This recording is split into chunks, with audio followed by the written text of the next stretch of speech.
Sir, हम एक फल के अंदर बीज क्यों पाते हैं? श्याम, पादपों में लैंगिक प्रजनन के बाद ही बीज विकसित होते हैं।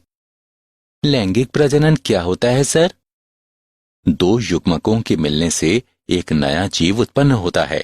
इस प्रक्रिया को लैंगिक प्रजनन कहते हैं। सर, पादप का कौन सा भाग लैंगिक प्रजनन में हिस्सा लेता है?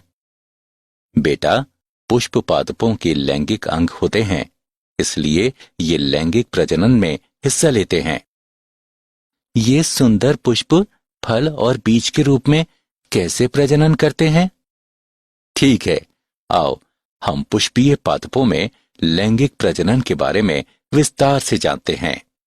पुष्प के हिस्से। पुष्प अंगों की 3 प्रमुख श्रेणियां हैं। प्रजनन अंग मादा, प्रजनन अंग नर और गैर प्रजनन अंग। प्रजनन अंग मादा, अंडप या स्त्री केसर, वर्तिकाग्र, वर्तिका, अंडाशय, बीजांड। प्रजनन अंग नर, पुंकेसर, परागकोश, डंठल तंतु यानी फिलामेंट, पराग। गैर प्रजनन अंग पंखुड़ी यानी दलपुंज, रस यानी वाहिदल, टेपल्स। निषेचन पूर्व घटनाएं। पुष्पी पादपों में लैंगिक प्रजनन में निषेचन से पूर्व निम्न घटनाएं होती हैं। लघु बीजाणुधानी और परागकण का विकास, गुरु बीजाणुधानी एवं मादा युग्मकोद्भिद का विकास, पुंकेसर और परागकोश की संरचना। पुंकेसर की संरचना। पुंकेसर में लंबा एवं पतला डंठल तंतु यानी फिलामेंट तथा द्विपालिक संरचना परागकोश होती है। परागकोश की संरचना। द्विपालिक परागकोश 2 कोष्ठ होते हैं। परागकोश में 4 विवर या लघु बीजाणुधानी होते हैं जो परागपुटी यानी पोलन सेक्स के रूप में विकसित होते हैं। लघु बीजाणुधानी और परागकण का विकास। लघु बीजाणुधानी। परागकोश में प्रत्येक द्विगुणित मातृ कोशिका अर्धसूत्री विभाजन द्वारा 4 अगुणित लघु बीजाणु या लघु बीजाणु चतुष्क का निर्माण करती है। हर अगुणित लघु बीजाणु एक विस्तृत दीवार पर पनपते हैं और सूत्री विभाजन के द्वारा परागकण बनाते हैं। परागकण नर युग्मकोद्भिद का प्रतिनिधित्व करता है। इसमें 2 सतही भित्ति होती हैं, बाह्यचोल और अंतःचोल। बाह्यचोल में रंध्र होते हैं जिन्हें जनन छिद्र कहते हैं। परागकण के परिपक्व होने पर उसमें 2 कोशिकाएं, कायिक कोशिका और जनन कोशिका समाहित होती है। जायांग और बीजांड की संरचना। जायांग। जायांग स्त्री जनन अंग का प्रतिनिधित्व करता है। इसके 3 भाग होते हैं, वर्तिकाग्र, वर्तिका, अंडाशय। इसके अंदर एक गर्भाशयी कोहा यानी कोष्ठक होती है जिसमें एक अपरा यानी नाड स्थित होती है। अपरा से गुरु बीजाणुधानी या बीजांड निकलता है। बीजांड एक अध्यावरणी गुरु बीजाणुधानी है। इसमें बीजांड काय होता है जो 1 या 2 अध्यावरण या संरक्षक आवरण से घिरा होता है। बीजांड के अंग। बीजांड वृंत, हाइलम यानी फेनिकल, संधि रेखा यानी रेफ, बीजांडकाय, भ्रूणकोश, अध्यावरण यानी एंटीजुमेंट्स, बीजांड द्वार यानी माइक्रोपाइल और निभाग यानी कैल्चा। गुरु बीजाणु जनन और मादा युग्मकोद्भिद का विकास। गुरु बीजाणु जनन की प्रक्रिया विकसित होते बीजांड के बीजांडकाय के अंदर घटित होती है। एक प्रासूतक कोशिका बीजांडकाय में बीजांड द्वारी शीर्ष पर विभाजित होती है। एक प्रसूतकीय कोशिका बाह्य भित्तीय कोशिका और आंतरिक बीजाणुजन कोशिका में विभाजित होती है। स्पोरारॉगनॉस कोशिका गुरु बीजाणु मातृ कोशिका की तरह व्यवहार करती है। गुरु बीजाणु मातृ कोशिका के अर्धसूत्री विभाजन से 4 गुरु बीजाणुओं का उत्पाद होता है, जिनमें से एक कार्यशील होता है और अन्य 3 अपविकसित यानी अपभ्रष्ट हो जाते हैं। कार्यशील गुरु बीजाणु समसूत्री विभाजन से स्त्री यानी मादा युग्मकोद्भिद यानी भ्रूणकोश के रूप में विकसित होता है। मादा युग्मकोद्भिद में 8 केंद्रीय न्यूक्लिएट यानी भ्रूणकोश की रचना करते हैं।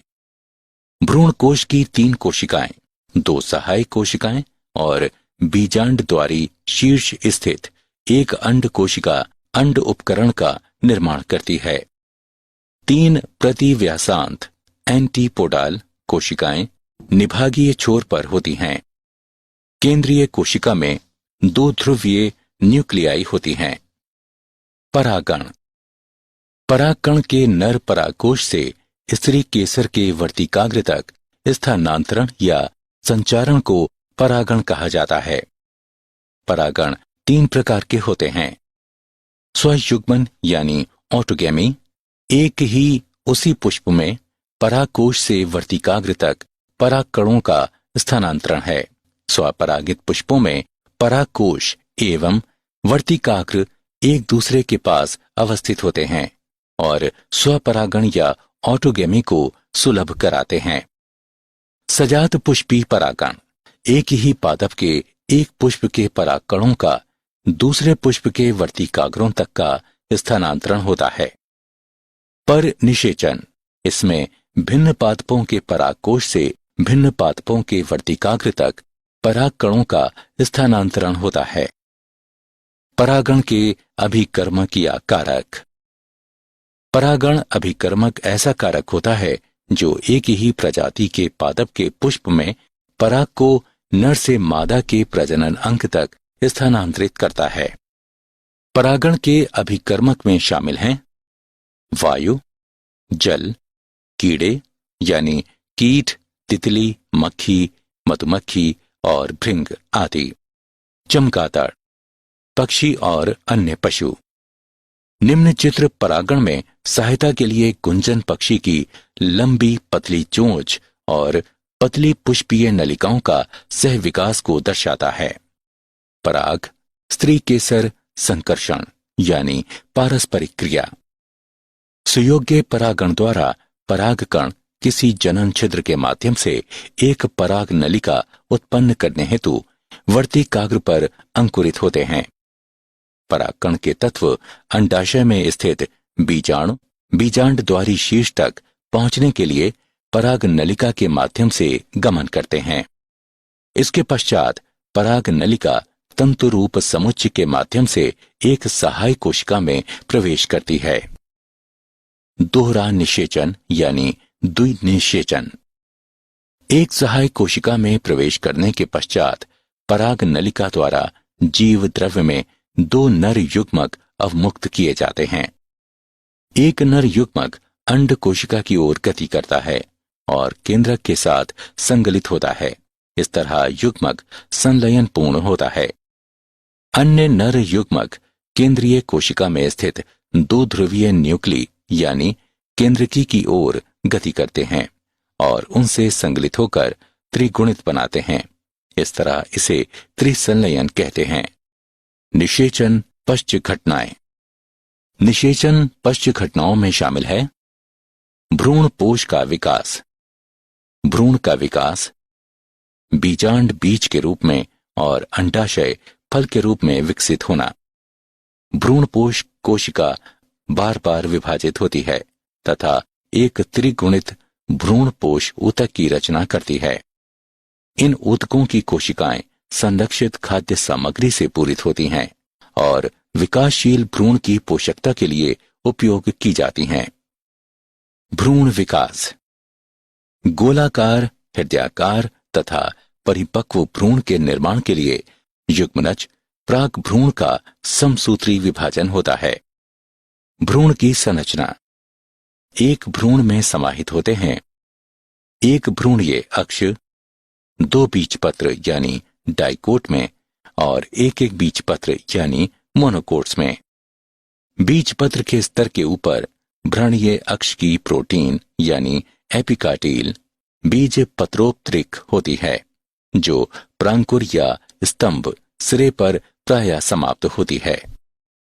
बीज पत्राधार में बीज पत्रों के स्तर से नीचे बेलनाकार प्रोटीन, जो कि मूलांत सिरा या मूलज के शीर्षांत पर समाप्त होती है। बीज और फल का विकास। निषेचित बीजांड बीज बनता है। अध्यावरण बीज का आवरण बन जाता है, जिसे बीजचोल कहते हैं। परिपक्व बीज दो प्रकार के हो सकते हैं, एल्बुमिनियस और गैर एल्बुमिनियस। फल एक परिपक्व अंडाशय होता है, जिसके अंदर बीज होते हैं। अंडाशय की दीवार फल की दीवार यानी छिलके के रूप में पतल जाती है, जिसे फल भित्ति कहते हैं। मांसल फल के फल भित्ति में शामिल है। अंता फल भित्ति यानी बीज के चारों ओर, मध्य फल भित्ति यानी मांसल भाग, बाह्य फल भित्ति यानी त्वचा। क्या आप जानते हैं, परागकणों को शर्करिक विलयन, विलयन की सांद्रता 2% से 20% के बीच में डालकर पराग नलिका के उत्पादन को कृत्रिम तरीके से उत्प्रेरित किया जा सकता है।